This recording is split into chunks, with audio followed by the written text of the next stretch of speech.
और एक और नई वीडियो में बहुत इंपॉर्टेंट वीडियो। तो फाइनली एम्स पैरामेडिकल का काउंसलिंग शेड्यूल रिलीज हो चुका है। तो अब मैं आपको ये बताने वाला हूँ कि काउंसलिंग कब से कब तक आपका चलने वाला है, प्लस किन किन स्टूडेंट को करना चाहिए। अगर आपका रैंक कितना आ रहा है तो आप पार्टिसिपेट करना, आप थोड़ा बहुत उम्मीद रख सकते हो। तो क्या कट ऑफ रहने वाला है वो भी मैं आपको बताने वाला हूँ। तो ये आपका ऑफिशियल वेबसाइट है एम्स का। तो इस वेबसाइट पे आपको आ जाना है। जैसे आप एकेडमिक कोर्सेज में जाओगे, एकेडमिक वाले कोर्सेज में जाने पे आपको लास्ट वाला सेक्शन दिखेगा एम्स पैरामेडिकल। तो इसमें आपको फर्स्ट वाले पे क्लिक करने के बाद में आपको पहला ही ऑप्शन दिखेगा AIIMS online seat allocation for BSc in allied and health care. इसमें जैसे करोगे, इसको डाउनलोड करोगे तो आपके सामने आपका जो देखो काउंसलिंग का शेड्यूल आपके सामने ये आ जाएगा।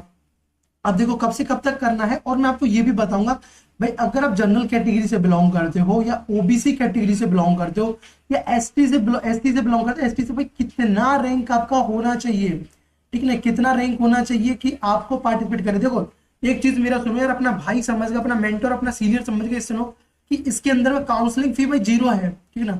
काउंसलिंग फी 0, तो भाई आपका अगर हाई भी रैंक आ रहा तो फिर भी पार्टिसिपेट कर लेना। पार्टिसिपेट मतलब काउंसलिंग को मत छोड़ना, ठीक है। अब ये देखो शेड्यूल फॉर फर्स्ट राउंड का शेड्यूल क्या है। ये देखो एक्सरसाइजिंग ऑफ द चॉइसेस, मतलब फर्स्ट राउंड के लिए आपको पार्टिसिपेट करना है। ये देखो टाइम 21 से लेकर 26 तक। तो भाई आपके पास में 5 डेज का टाइम है, ठीक है ना। 5 डेज का टाइम है तो पांच दिन के अंदर में आपको अच्छे से चॉइस फिलिंग कर देना है। ऐसे चॉइस फिलिंग करना है जिससे कि आपको मिलने के चांसेस हो। और आपका जो पर्टिकुलर रैंक है, आपका 800 रैंक है, 700 रैंक है, 600 रैंक है, तो उसके अंदर में आपको बेस्ट कॉलेज मिले। क्योंकि एम्स के अंदर में डिफरेंट कॉलेजेस है, सॉरी डिफरेंट कोर्सेज है, डिफरेंट कॉलेजेस में एम्स की, ठीक है। और ये देखो उसके बाद में अनाउंसमेंट आएगा आपका 31 को। देन उसके बाद में आपको जो भी कॉलेज मिलेगा उसमें आपको सीट को एक्सेप्ट करना है या करना है, जो कि जिसका जो प्रोसेस है बिल्कुल जो नर्सिंग के काउंसलिंग होती है उस टाइप से होता है। देन उसमें शेड्यूल देखो, सेकंड राउंड का जो सीट एलोकेशन है वो 18 को आएगा। सेकंड राउंड के लिए क्या दोबारा से रजिस्ट्रेशन करने का? नहीं। और क्या आप डायरेक्टली सेकंड राउंड में पार्टिसिपेट कर पाओगे? नहीं। तो फर्स्ट राउंड के अंदर में पार्टिसिपेट करना मस्ट है। अगर फर्स्ट राउंड में पार्टिसिपेट करोगे तभी सेकंड राउंड के लिए एलिजिबल हो। अगर फर्स्ट राउंड में पार्टिसिपेट नहीं करोगे तो सेकंड राउंड के लिए एलिजिबल नहीं रहोगे। तो यहाँ पे आप देखना, अब आपको यहाँ पे दिख रहा है, ये देखो कि submission of documents and DD क्या होता है। भाई अगर आप ओरिजिनल डॉक्यूमेंट सबमिट नहीं कर पाते तो आपको 1 लाख रुपीज का डीडी, जिसको डिमांड ड्राफ्ट बोलते हैं, वो सबमिट करना पड़ता है। जैसे आप ओरिजिनल डॉक्यूमेंट्स अपने सबमिट कर दोगे वो पैसा आपको वापस मिल जाता है। अब मैं आपको बताता हूँ कि सर कितना रैंक तक हम पार्टिसिपेट करें, क्या कॉलेज। पहले मैं आपको कुछ कोर्सेज बता दो। ये आपके हैं कोर्सेज, देखो दिल्ली के अंदर में कौन कौन से, ये देखो दिल्ली जो एम्स दिल्ली है उसके अंदर में ये है, डेंटल आइजन हुआ, ठीक है, बीएससी इन डेंटल ऑपरेटिंग, ठीक है ना, डोरा हुआ, ठीक ना, ऑपरेशन थिएटर वाला ये हुआ। आपका देखो बठिंडा के अंदर में ये देखो बीएससी एमआरआईटी, ठीक है ना, बीएससी एमआरआईटी हुआ, ठीक है। उसके बाद बिलासपुर का देखो, भोपाल का देखो, ठीक है ना, ये देखो भोपाल के अंदर में भी है, भुवनेश्वर के अंदर में। तो भाई इतने सारे क्या है, डिफरेंट कोर्सेज है। आपका जो कितने एम्स के कॉलेज, 13 एम्स के कॉलेजेस है जिनके अंदर में आपका काउंसलिंग हो रहा है। ये देखो डिफरेंट एम्स कॉलेजेस, इनको आपको एक अच्छे से प्रेफरेंस लिस्ट बना के, एक पूरा प्रेफरेंस बना के आपको पुट करना, जिससे कि आपको मिलने के चांसेस हों।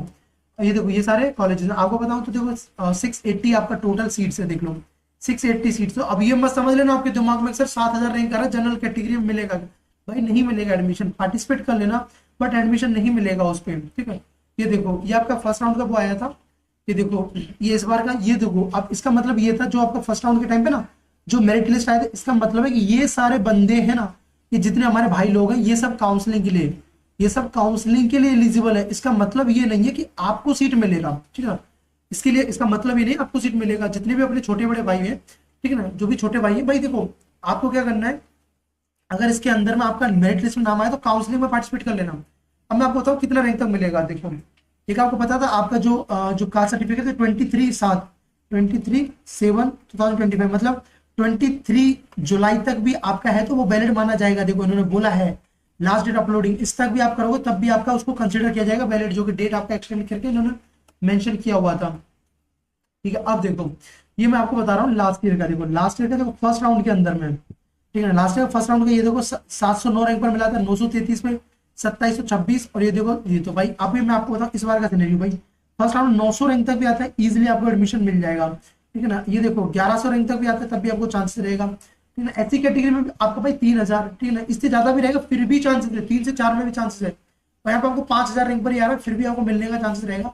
और यहाँ पे 1500 रैंक तक भी आपको मिलने का चांसेस है फर्स्ट राउंड के अंदर में। ये फर्स्ट राउंड का लास्ट ईयर का ऑफिशियल कट ऑफ है। इस बार कितना जा सकता है मैंने आपको यहाँ पे बताया हुआ है, ठीक है। ये आपका, ठीक है ना, ये देखो ये आपका सेकंड राउंड का कट ऑफ था, ये देखो सीट एलोकेशन लास्ट ईयर का जो पैरामेडिकल का सेकंड राउंड का कट ऑफ था ये वाला। तो मैं आपको कि सर ये तो सेकंड राउंड का हमने देख लिया, लेकिन सर इसके बाद में ओपन राउंड भी होता है, क्योंकि आपका जो काउंसलिंग है वो फर्स्ट राउंड, ठीक है ना, second round and open round के अंदर में होती है। फर्स्ट और सेकंड राउंड के अंदर में क्या होता है भाई, आपको एक बार चॉइस फिलिंग करना होता है, बस एक बार आपको चॉइस फिलिंग करना, बार बार मौका नहीं मिलता है।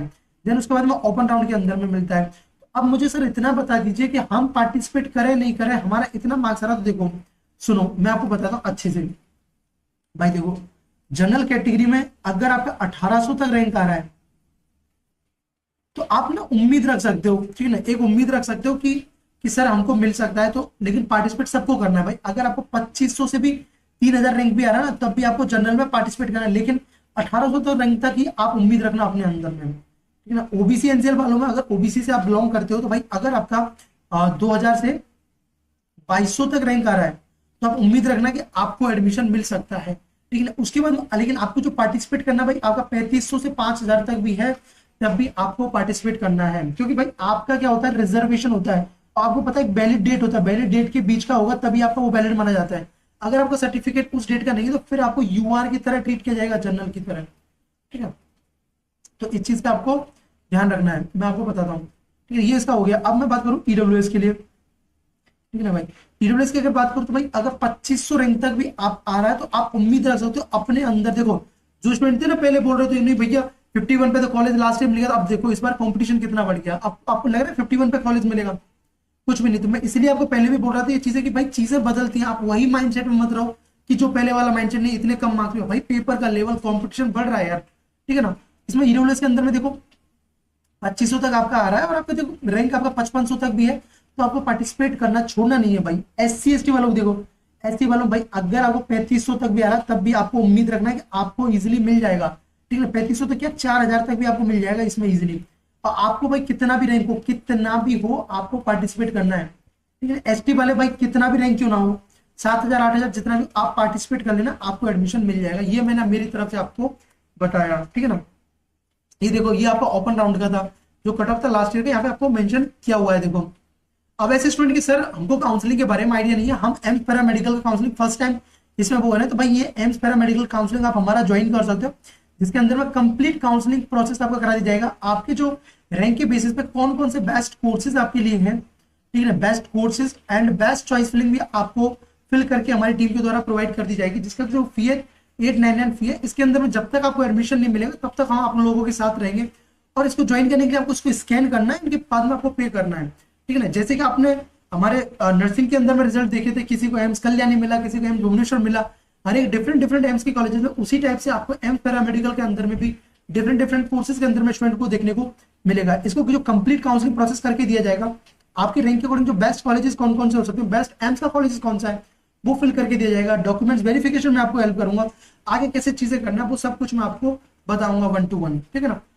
तो इसको ज्वाइन कर सकते हैं। इसको ज्वाइन करने के लिए आपको इस नंबर पे आपको व्हाट्सअप करना है कि सर मुझे काउंसलिंग ज्वाइन करना है, तो आपको कहीं भी किसी भी साइबर कैफे वाले के पास में जाने का जरूरत नहीं पड़ेगा, सब कुछ हमारी टीम के द्वारा कर दिया जाएगा, ठीक है ना। बस आपको अपने फोन पे कनेक्ट रहना है। तो चलो इस वीडियो में इतना ही। आई होप आपको चीजें समझ आई होंगी। फिर भी अगर आपको कोई भी डाउट हो तो आप कमेंट सेक्शन के अंदर पूछ सकते हो। और हाँ, आपका जो रजिस्ट्रेशन है आपका स्टार्ट हो चुका है, तो भाई इसके लिए जरूर आप इसके लिए अप्लाई कर देना। चलो इस वीडियो में इतना ही। So thanks watching, bye bye, take care, keep smiling. और एक इंपॉर्टेंट की लास्ट जाके एटिक एकेडमी का टेलीग्राम चैनल डिस्क्रिप्शन बॉक्स में दिया गया है, उसको भी ज्वाइन कर लेना आगे के फर्दर प्रोसेस में। Bye bye, thank you.